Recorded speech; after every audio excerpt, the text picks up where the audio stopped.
വർഷങ്ങളായിട്ട് ഗാസയിലെ യുണൈറ്റഡ് നേഷൻ്റെ അവരുടെ ഈ വോളണ്ടിയേഴ്സ്, ഡയറക്റ്റ് ആയിട്ടുള്ള എംപ്ലോയീസും മറ്റു പല ആൾക്കാരും ഉണ്ട്, അതായത് ഡെയിലി ആയിട്ട് എടുക്കുന്ന, അതിൻ്റെ അകത്ത് ഒരു തീരുമാനമെടുത്തു.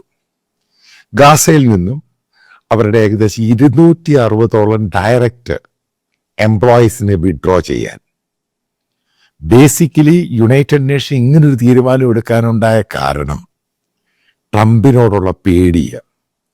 കഴിഞ്ഞ പ്രാവശ്യം നേരത്തെ വാറുണ്ടായ സമയത്തും ബോംബിങ് നടത്തി കഴിഞ്ഞ സമയത്ത് യുണൈറ്റഡ് നേഷൻ സ്ഥിരമായിട്ട് അങ്ങ് സെക്യൂരിറ്റി കൗൺസിൽ അവിടെ ഇവിടെയൊക്കെ പ്രബന്ധം വരുന്നു. അതിൻ്റെ സെക്രട്ടറി ജനറൽ വന്നിട്ട് ട്രാഫിക് കാണിച്ചിട്ട് വണ്ടികൾ പോകുന്നു. ഇതൊന്നും ഇപ്പോൾ ഇല്ല. അതിൻ്റെ കാരണം എന്തോ? ട്രംപിനോടുള്ള പേടി. കാരണം എപ്പോഴാണ് യുണൈറ്റഡ് നേഷൻ്റെ മുകളിലുള്ള അവരെ പിടിച്ച് സാങ്ഷൻ ചെയ്ത് അവിടെ ചവിട്ടി പുറത്താക്കുന്ന പേടിയായി. അതായത് ഇസ്രായേലുമായിട്ട് യുണൈറ്റഡ് നേഷൻ ഒരു പ്രശ്നത്തിന് തയ്യാറല്ല.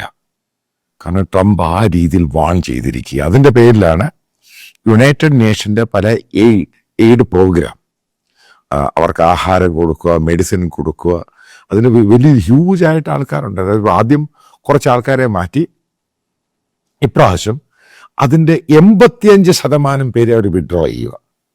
അത് പറയുന്നതിൻ്റെ റീസൺ എന്താണ്? കാരണം യുണൈറ്റഡ് നേഷൻ ഇതേപോലെ ക്യാമ്പ് നടത്തി അവിടെ ഇസ്രായേലിൻ്റെ ബോംബ് വന്ന് വീണു. ഇത് പച്ചക്കള്ളമാണ്. ഇതൊന്നും അല്ല കാരണം യുണൈറ്റഡ് നേഷൻ്റെ പല ആൾക്കാർക്ക്, സീനിയർ എംപ്ലോയീസിന്, അവരുടെ സീനിയർ ആയിട്ടുള്ളവർക്കും പിടികിട്ടി ഈ ഒരു പോക്ക് ഇസ്രായേലിനെ പഴയ രീതിയിൽ കുറ്റപ്പെടുത്തുവാണെങ്കിൽ ട്രംപ് എന്നേക്കുമായി യുണൈറ്റഡ് നേഷനെ അടച്ചുപൂട്ടും. അതിൻ്റെ പേരിൽ ഇസ്രായേലിന് ഇഷ്ടമുള്ളതായിക്കോട്ടെ, ഇസ്രായേലിനെ ഗാസയെ ഇസ്രായേലിൻ്റെ ഭാഗമായിട്ട് പോലും അവർ അംഗീകരിക്കാൻ തയ്യാറാണ്. ഇതാണ് ഭയം. അത് ഔദ്യോഗികമായിട്ട് വന്നു. അവർ ഡിക്ലെയർ ചെയ്ത് ഞങ്ങൾ അവിടുന്ന് വിഡ്രോ ചെയ്യുകയാണ്, ഞങ്ങൾക്ക് പ്രശ്നമൊന്നുമില്ല. അവരുടെ ഈ യുണൈറ്റഡ് നേഷൻ നിങ്ങൾ മനസ്സിലാക്കേണ്ടതാണ്, എയ്ഡ് പ്രോഗ്രാമായിട്ട് വളരെയധികം വിമർശനമുണ്ടായി. വേൾഡ് കിച്ചനുമായിട്ട് ബന്ധപ്പെട്ട് നിങ്ങൾക്ക് അതുമായിട്ട് ബന്ധപ്പെട്ട് അവരാണ് വെപ്പൺസ് പോലും അവരുടെ വാഹനത്തിലാണ് കടത്തിക്കൊണ്ടിരുന്നത്. അതേപോലെ യുണൈറ്റഡ് നേഷൻ്റെ അവിടെ ആംബുലൻസ് ഉണ്ട്. ഈ ആംബുലൻസിനകത്ത് ഹമാസുകാർ വെപ്പൺസും ഈ ഇസ്രായേലിനെതിരെ ഫൈറ്റ് ചെയ്യേണ്ട സാധനങ്ങൾ കടത്തുന്ന പരിപാടിയായിരുന്നു. അതേക്കൊണ്ട് ഇസ്രായേൽ ബോംബ് ചെയ്തു. അപ്പോഴാണ് യുണൈറ്റഡ് നേഷൻ ആണെങ്കിൽ ഐക്യരാഷ്ട്രസഭയുടെ സീനിയർ മറ്റുള്ള മെമ്പേഴ്സും മറ്റുള്ള രാജ്യങ്ങളും അനാവശ്യമായ പ്രസ്താവനകൾ ഓരോ ദിവസവും പറയാൻ തുടങ്ങി. ഇതിൻ്റെ പേരിൽ ഇസ്രായേലിനെതിരെ വല്ലാത്ത കുറ്റപ്പെടുത്തലുണ്ടായി ബൈഡൻ അഡ്മിനിസ്ട്രേഷൻ ഉണ്ടായിരുന്ന സമയത്ത്. ആ സമയത്ത് ബൈഡൻ ഇസ്രായേലിനുള്ള പല സഹായങ്ങളും ഫ്രീസ് ചെയ്തു. അതെല്ലാം ട്രംപ് വന്ന് കൊടുത്തു. എന്നിട്ട് കൃത്യമായിട്ട് യുണൈറ്റഡ് നേഷനോട് തന്നെ പറഞ്ഞു, നിങ്ങളെ ഞങ്ങൾ ചോട്ടിക്കൂട്ടി പുറത്ത് കളയും. അവരുടെ പല ഫണ്ടുകളും അത് ഫ്രീസ് ചെയ്തു, മറ്റു പല കാര്യങ്ങളും ദൂരെ കളഞ്ഞു. ഇപ്പോൾ യുണൈറ്റഡ് നേഷൻ തിരിച്ച് ട്രംപിൻ്റെ കാലെ പിടിക്കും. ഞങ്ങൾക്ക് ഗാസ പ്രശ്നമല്ല, ഞങ്ങൾക്ക് മുന്നോട്ട് പോയാൽ മതി, ഇസ്രായേലിൻ്റെ പേരും ഞങ്ങളുമായിട്ട് പിണങ്ങണ്ട. ഗാസയ്ക്ക് വേണമെങ്കിൽ ഇസ്രായേൽ എടുക്കാം, ഇസ്രായേലിന് വേണമെങ്കിൽ ഗാസ എടുക്കാം, അമേരിക്കയ്ക്ക് വേണമെങ്കിൽ ഗാസ എടുക്കാം, ഞങ്ങൾക്ക് യാതൊരു പ്രശ്നവുമില്ല, ഞങ്ങൾക്ക് ഹ്യൂമനിറ്റേറിയൻ ഇഷ്യൂ ഇല്ല, ഒരു പുല്ലുമില്ല. ഇതാണ് ഭയം. അപ്പം ചില ആൾക്കാർ ഇതുമായിട്ട് ബന്ധപ്പെട്ട പല സ്റ്റേറ്റ്മെൻറ്റുകൾ കേരളത്തിലും മലയാളത്തിലും പല വീഡിയോയിലൊക്കെ വന്നു. അതായത് UN ഇപ്പോഴങ്ങ് ചെയ്ത് കളയും, അത് ചെയ്ത് കളയും, ഇത് ചെയ്ത് കളയും. അതായത് ഗാസയുമായി ബന്ധപ്പെട്ട്, വെസ്റ്റ് ബാങ്കുമായി ബന്ധപ്പെട്ട് നിങ്ങൾ ശ്രദ്ധിച്ചോണം.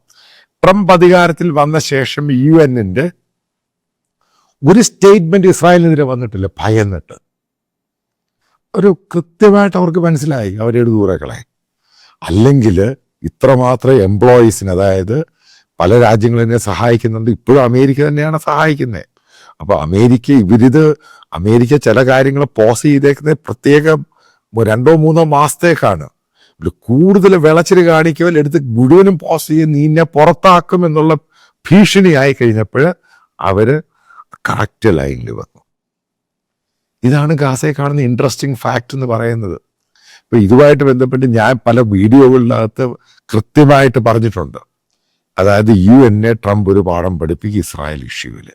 കാരണം നേരത്തെ ട്രംപ് എലക്റ്റഡ് ആകുന്നതിന് മുമ്പ് UN പല സീനിയർ ഒഫീഷ്യൽസിനോടും പറഞ്ഞിരുന്നു, തെറ്റായ സ്റ്റേറ്റ്മെൻറ്റുകളാണ് നിങ്ങൾ കൊടുക്കുന്നത്. അവിടെ UN ആംബുലൻസിലാണെങ്കിലും അവരുടെ ഹോസ്പിറ്റലാണെങ്കിലും അവരുടെ ക്യാമ്പിലാണെങ്കിലും ഇതിനകത്ത് കൂടുതലുള്ള ഹമാസിന്റെ ആൾക്കാരാണ് വോളണ്ടിയേഴ്സ് ആയിട്ടുള്ളത്. അവരെ നിങ്ങൾ പ്രൊട്ടക്റ്റ് ചെയ്യരുത്, അവർക്ക് അനുകൂലമായിട്ട് സ്റ്റേറ്റ്മെന്റ് കൊടുക്കരുത്. അപ്പം ട്രംപ് വന്ന ശേഷം നിങ്ങൾ മനസ്സിലാക്കണം, ആദ്യം ഈ യുനിസെഫ് യുണൈറ്റ് അതിൻ്റെ ഒരു പ്രോഗ്രാം, അതായത് ബാസിൽ നടക്കുന്ന പ്രോഗ്രാമായി ബന്ധപ്പെട്ട് എത്രയോ പേർക്ക് ജോലി ഇല്ലാതാക്കി ആദ്യം. കാരണം ഇതെല്ലാം ഈ ഹമാസിന്റെ സുഡാപ്പികളുടെ ആൾക്കാരായിരുന്നു. പിന്നീട് അതിനകത്ത് കയറാൻ വേണ്ടി ഇസ്രായേലിന്റെ വിസ എടുത്തിട്ട് വേണേൽ കയറിക്കാണും. UN-കാർക്ക് നിർദ്ദേശം കൊടുത്തു. പിന്നീട് UN-നോട് പറഞ്ഞു ആഹാരമൊന്നും ഇങ്ങോട്ട് കയറ്റിവിടാൻ പറ്റത്തില്ല, ആഹാരം മെഡിസിനൊക്കെ ഈജിപ്തിൽ പോയി മേടിച്ചോണം, ഇതെല്ലാം പുല്ലും അകത്തോട്ട് പോയി കാണും. അതായത് UN-ന്റെ റോള് പൂർണ്ണമായിട്ടും ഇല്ലാതാക്കി. അതുമല്ല, ഇൻഡയറക്റ്റ് ആയിട്ട് UN സമ്മതിക്കേണ്ടി വന്നു ഗാസ ഇസ്രായേലിന്റെ അമേരിക്കയുടെയാണ്, അതായത് പാലസ്തീനുകളുടെ അല്ല. ഇതാണ് അതിൻ്റെ ഇൻ ബിറ്റ്വീൻ ദ ലൈൻ നമുക്ക് വായിച്ചാൽ മനസ്സിലാകുന്നത്. അതായത് യുണൈറ്റഡ് നേഷന്റെ എംപ്ലോയീസിനും ഇപ്പോഴുള്ള നേതാക്കൾക്ക് പിടികിട്ടി ഈ പോക്ക് മുന്നോട്ട് പോവുകയാണെങ്കിൽ UN എന്ന് പറയുന്നത് ചരിത്രമായി മാറും, യാതൊരു പ്രാധാന്യമില്ല. അവർ ട്രംപുമായിട്ടും ഇസ്രായേലുമായിട്ടും പൂർണ്ണമായിട്ട് യോജിച്ചു പോകാൻ തയ്യാറാണ്. അതേപോലെ തന്നെ UN-ൻ്റെ അകത്തുണ്ടായിരുന്ന പല സുഡാപ്പികളും ലെഫ്റ്റ് ലിബറൽസ് അവനെയൊക്കെ ദൂരെ കളഞ്ഞു, കണ്ടുപോകരുത്, അവരെ ഒരു ടെർമിനേറ്റ് ചെയ്തു സ്ട്രെയിറ്റ് അവേ. ഇങ്ങനൊരു മറുപടി കൊടുക്കാൻ ട്രംപിനെ കഴിയത്തുള്ളൂ. ഇവിടെയാണ് ട്രംപ് ചാമ്പ്യനാകുന്നത്. ഇതാണ് ലോക പോലീസ് എന്ന് പറഞ്ഞാൽ പറയുന്ന അതേപോലെ പ്രവർത്തിക്കും, പുറത്താക്കുമെന്ന് പിടിച്ച് പുറത്താക്കും. അതോടുകൂടിയാണ് UN കംപ്ലീറ്റ് ട്രംപിന്റെ ലൈനിലോട്ട് വന്നത്. നിങ്ങൾക്കറിയാം, കഴിഞ്ഞ 2 ആഴ്ച കൊണ്ട് ഞാൻ നിങ്ങളോടൊരു കോൺട്രിബ്യൂഷൻ വേണമെന്ന് അഭ്യർത്ഥിക്കുകയാണ്. അതിന്റെ വീഡിയോ റൺ ചെയ്തു ഈ വീഡിയോയുടെ അവസാനം. അപ്പൊ അതിനകത്ത് ചില പ്രശ്നങ്ങളുണ്ടായി. കാരണം ബാങ്കുകളുടെ ചില ലിമിറ്റ്, അതേപോലെ GPay, Google Pay, UPIയുടെ ചില ലിമിറ്റ്, അപ്പൊ അതൊക്കെ റെക്ടിഫൈ ചെയ്തിട്ട് പുതിയ അക്കൗണ്ടും ഡീറ്റെയിൽസും അതേപോലെ റെസ്ട്രിക്ഷൻസും ഉണ്ടാവുകയില്ല. വിദേശത്തുള്ളവർക്ക് കറണ്ട് അക്കൗണ്ടിൽ അയക്കാനുള്ള ബുദ്ധിമുട്ട് അത് മാറ്റിയിട്ട് പേഴ്സണൽ അക്കൗണ്ട് എടുത്തിടുന്നുണ്ട്. കൃത്യമായിട്ടൊരു കാര്യം പറയാം, ഓരോ രൂപയ്ക്കും അക്കൗണ്ടബിൾ ആണ് ഞാൻ ജനങ്ങളുടെ കയ്യിൽ നിന്നാണ് ഈ പണം സ്വരൂപിക്കുന്നത്.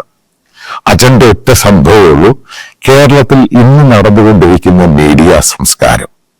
അതായത് ഒരു പ്രത്യേക വിഭാഗത്തിന് വേണ്ടി മതതീവ്രവാദ വിഭാഗക്കാർക്ക് വേണ്ടി ഇവിടുത്തെ ചാനലുകളും മീഡിയയും അവർ ഗെയിം കളിക്കുകയാണ്. നമ്മൾ മനോരമയുടെ കേസെടുത്ത് നോക്കുക, എന്താണ് ഇവിടെ സംഭവിച്ചത്. മനോരമയിൽ നിന്നും ഒരിക്കലും എക്സ്പെക്ട് ചെയ്യാത്ത രീതിയിലാണ് സംഭവം ഉണ്ടായത്. അപ്പൊ നമുക്കിത് പൊളിച്ചേ മതിയാവത്തുള്ളൂ. ഇപ്പോൾ എന്റെ കൂടെ സഹകരിക്കുക എന്നുള്ളത് മാൻഡേറ്ററി അല്ല. നിങ്ങൾക്ക് ഇഷ്ടമുള്ള രീതിയിൽ സഹായം 1 രൂപയാണെങ്കിലും അത് ബോണ്ടേജ് ആയിരിക്കും. ഇതുമായിട്ട് ബന്ധപ്പെട്ട് ഞാൻ വരാൻ പോകുന്ന സമയത്ത് ഇതൊരു 24 hours ന്യൂസ് ചാനലായിരിക്കും. നാഷണൽ പൊളിറ്റിക്സ്, നാഷണൽ ഇഷ്യൂസ്, അതേപോലെ തന്നെ കേരളത്തിന്റെ റീജിയണൽ കാര്യങ്ങൾ, ഇന്ത്യയുടെ ഓരോ ഭാഗത്തെയും കാര്യങ്ങൾ, ഇന്റർനാഷണൽ ജിയോ പൊളിറ്റിക്സ്. ഇപ്പം നല്ല കുറച്ച് ആൾക്കാരെ ഞാൻ സെലക്ട് ചെയ്തിട്ടുണ്ട്. അവരൊക്കെ എൻ്റെ കൂടെ ജോയിൻ ചെയ്യാൻ തയ്യാറാണ്. അപ്പൊ അതുമായിട്ട് ബന്ധപ്പെട്ടാണ് എനിക്ക് ഇങ്ങനെ ഒരു ഫിനാൻഷ്യൽ സപ്പോർട്ട്, ക്രൗഡ് ഫണ്ടിങ്. ഒരു സ്പോൺസറും ഇല്ല, ഒരു അഡ്വർടൈസേഴ്സും ഇല്ല, ജനങ്ങളാണ് ഫണ്ട് ചെയ്യുന്നത്. ഉറപ്പായിട്ടും ഇത് കുറച്ച് കഴിയുമ്പോൾ ഇത് വലിയൊരു സംഭവം ഇന്ത്യയിലായിട്ട് മാറും. നിങ്ങൾക്ക് എൻ്റെ എക്സ്പീരിയൻസ് അറിയാം, 10-30 വർഷം ഈ ഫീൽഡിലുള്ള എക്സ്പീരിയൻസ് ആണ്. അപ്പം നല്ല ആൾക്കാർ, നല്ല ടാലന്റഡ് ആയിട്ടുള്ള ആൾക്കാർ, ദേശീയതയുള്ള ആൾക്കാർ ജോയിൻ ചെയ്യാൻ തയ്യാറാണ്, മൾട്ടിപ്പിൾ ലാംഗ്വേജിൽ. അതായത് നമ്മൾ മനസ്സിലാക്കും, വരാൻ പോകുന്ന ദിവസങ്ങളിൽ കേരളത്തിൽ ഈ കാണിക്കുന്ന മീഡിയ സംസ്കാരത്തെ നമ്മൾ പൊളിച്ചടുക്കും ഇതിനെ തോലച്ചേറായി. അപ്പം നിങ്ങൾ സഹകരിക്കുക.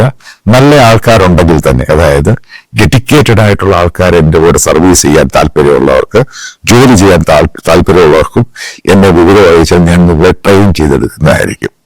അതായത് ഡെഡിക്കേറ്റഡ് ആയിരിക്കണം, ഇത് പഠിക്കണം, മനസ്സിലാക്കണം, എങ്ങനെ ചെയ്യണം. അതായത് ബന്ധപ്പെട്ട ചില കാര്യങ്ങൾ പറയാം, 1-2 കാര്യങ്ങൾ പറയാം. ഇപ്പം നല്ലൊരു റിപ്പോർട്ടിംഗ് ഉണ്ടായി, ഒരു സംഭവത്തിൽ പോയി റിപ്പോർട്ട് ചെയ്യണം, അതിനുവേണ്ടി ഒരാളെ പറഞ്ഞു വിടുക, ഗ്രൗണ്ട് റിപ്പോർട്ട് ചെയ്യുക, ഇതിനൊക്കെ എക്സ്പെൻസ് ഉണ്ട്. നല്ല റിസർച്ച് ടീം ഉണ്ടാകണം. അപ്പം ഇതിന് പറ്റിയ പഴയ പോലെ ചാനൽ ഇൻഫ്രാസ്ട്രക്ചറിന്റെ ആവശ്യമൊന്നുമില്ല.